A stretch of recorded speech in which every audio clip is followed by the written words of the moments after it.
Shalom, shalom, bien-aimés dans le Seigneur.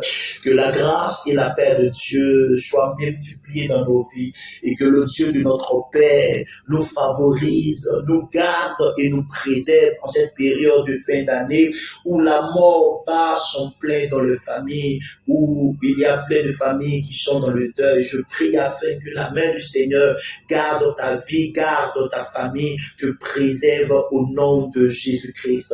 Je suis le pasteur Athanase de l'église Rehoboth pour le pain quotidien. Et notre thème du mois est devenu une nation puissante.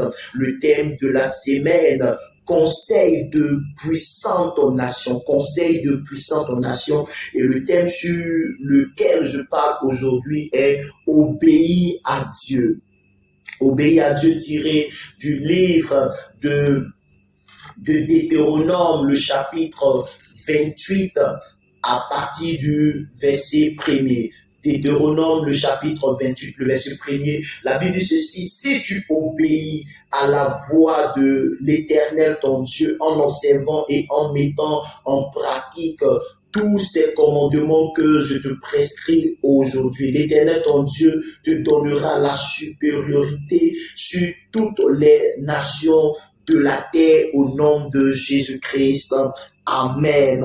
Que cette écriture soit ta portion, que cette écriture soit appliquée à ta vie au nom de Jésus-Christ.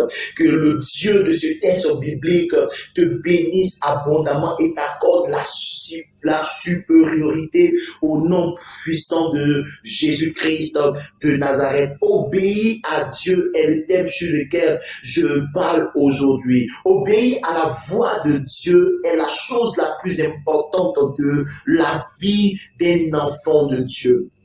Le jour où Adam a désobéi au commandement de Dieu, il s'est caché de la voix de Dieu. Si tu as du mal à obéir à la voix de Dieu, tu auras du mal à observer ses commandements. Le royaume de Dieu est bâti sur l'obéissance et personne ne peut aller loin avec Dieu. Personne ne peut progresser avec Dieu. Personne ne peut atteindre un certain niveau avec Dieu sans lui obéir. L'élévation d'un enfant de Dieu est rattaché à son obéissance à Dieu. Si vous n'êtes pas obéissant au Seigneur, si vous n'êtes pas obéissant à Dieu, vous ne pouvez pas atteindre cet niveau avec Dieu.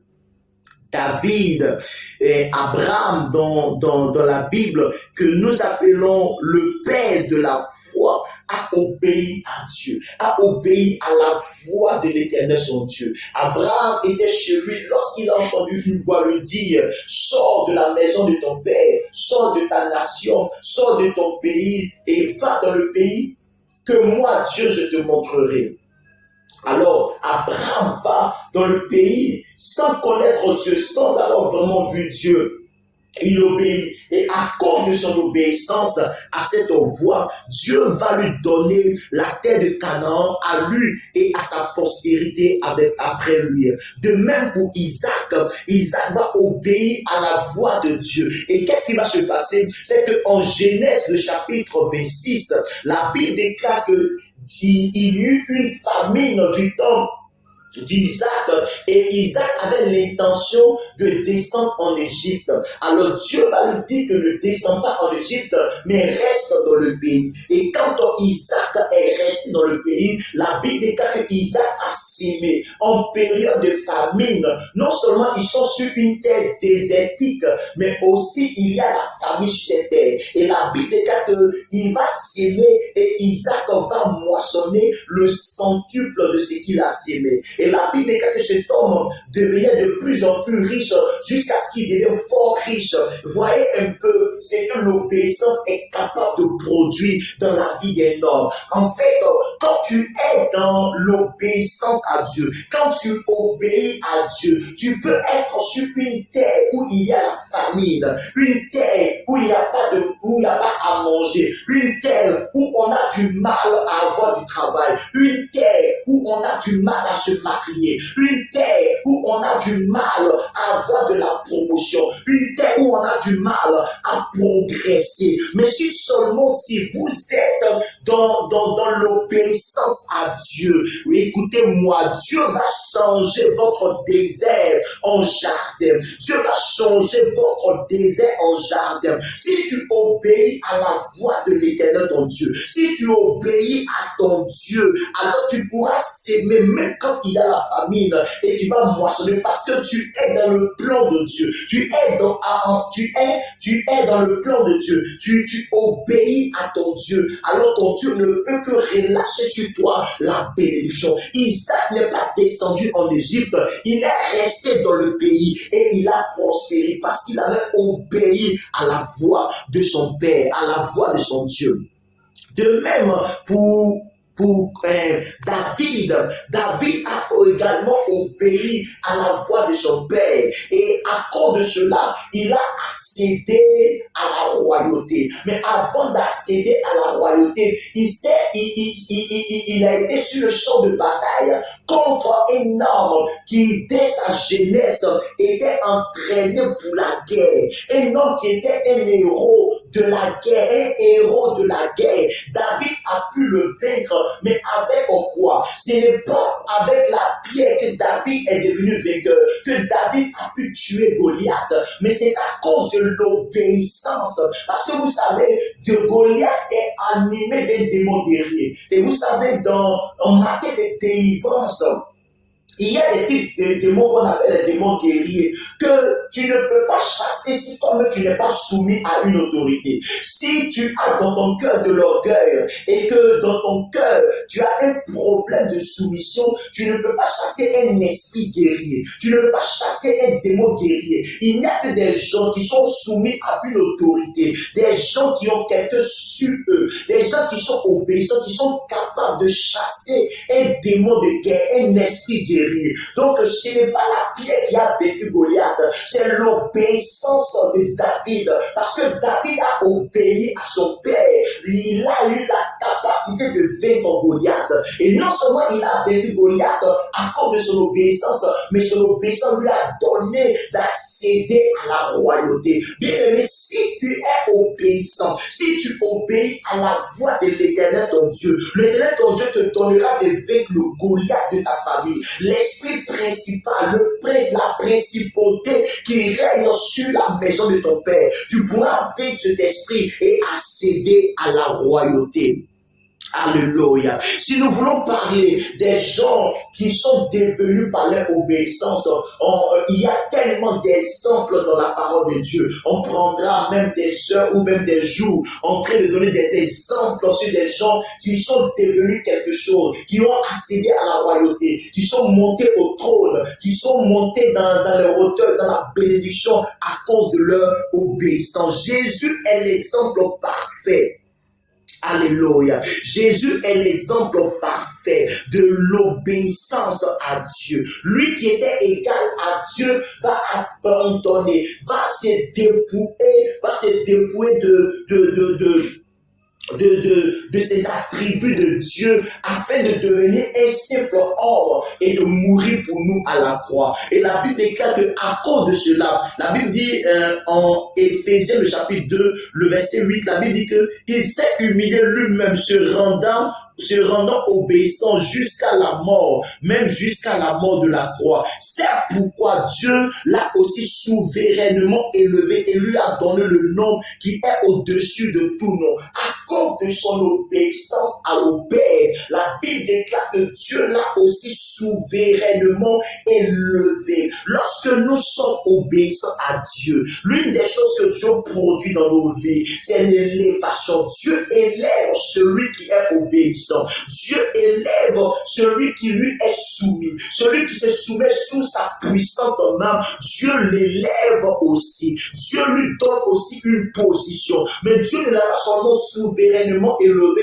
Dieu lui a donné le nom qui est au-dessus de tous les noms. Je ne sais pas quel est le nom que tu portes ou quel est le nom qu'on t'a donné. Peut-être que le nom que tu portes est un nom qui te maudit, est un nom qui te ferme des portes, est un nom qui fait reculer loin de toi tes ailes de destinée. Mais à cause de ton obéissance à Dieu, à cause de ton obéissance à Dieu, Dieu te donne aujourd'hui un nom nouveau par lequel tu pourras accéder à la bénédiction dans le nom puissant de Jésus-Christ de Nazareth. Si tu obéis à la voix de l'Éternel, ton Dieu, amen. Pour obéir, il faudrait que l'Éternel soit ton Dieu. La difficulté à obéir est que l'Éternel n'est pas ton Dieu. La plupart d'entre nous ne considérons pas l'Éternel comme notre Dieu, mais comme étant le protecteur,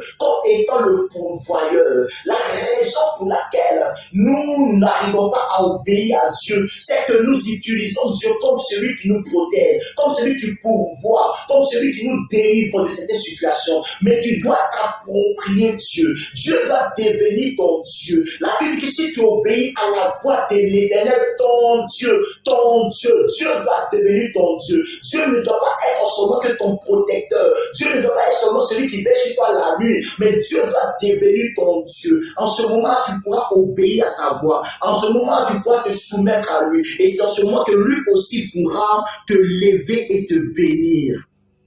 Alléluia. La parole de Dieu, vous savez, la parole de Dieu est permanente et stable. Les commandements sont permanents et stables. Mais la voix de Dieu est ponctuelle. La voix de Dieu est ponctuelle. Elle n'est pas permanente. Mais quand vous l'entendez, sachez que Dieu est sur le point de bouleverser votre existence. Je vais reprendre ça. La parole de Dieu est permanente et stable. Les commandements sont permanents et stables. Mais la voix de Dieu est ponctuelle. Elle n'est pas permanente. Mais quand vous l'entendez, sachez que Dieu est sur le point de bouleverser votre existence. Et la plupart d'entre nous sommes aujourd'hui dans des problèmes ou dans certaines difficultés parce que nous n'avons pas appris à obéir à la voix de Dieu. Cette voix ponctuelle qui vient, qui te dit quelque chose. Dieu a parlé à tellement de personnes qui n'ont pas obéi et se sont retrouvées dans des problèmes et dans des situations. Si tu obéis à la voix ponctuelle de Dieu, si tu obéis à la voix qui te dit aujourd'hui là, pour cette journée ne sors pas de la maison, reste enfermé. L'Éternel de ton Dieu te donnera la supériorité. Si tu peux apprendre à obéir à la voix de ton Dieu qui te dit aujourd'hui là, il est vrai que tu as une voiture, tu es véhiculé, mais aujourd'hui là, prends le taxi. Là, si tu peux obéir à la voix de ton Dieu, qui te dit aujourd'hui, ne prends pas le métro. Aujourd'hui, là, si tu vas à cette fête, ne mange pas ta nourriture. Obéis à la voix de l'Éternel ton Dieu, et la voix de l'Éternel ton Dieu te préservera de beaucoup de choses, te sauvera de beaucoup de dangers. Aujourd'hui, le dimanche, nous avons eu un culte super, et à la fin du culte, un frère vient rendre son témoignage disant qu'il a échappé à la prison. Et lorsqu'on l'a pris, qu'on l'a mis en cellule, avant de le déférer, il dit qu'il entendait une voix qui lui disait prie, et il ne priait pas encore, et les choses ont commencé par se compliquer, et arrivé à certain moment, il a obéi à la voix, et il s'est mis à prier.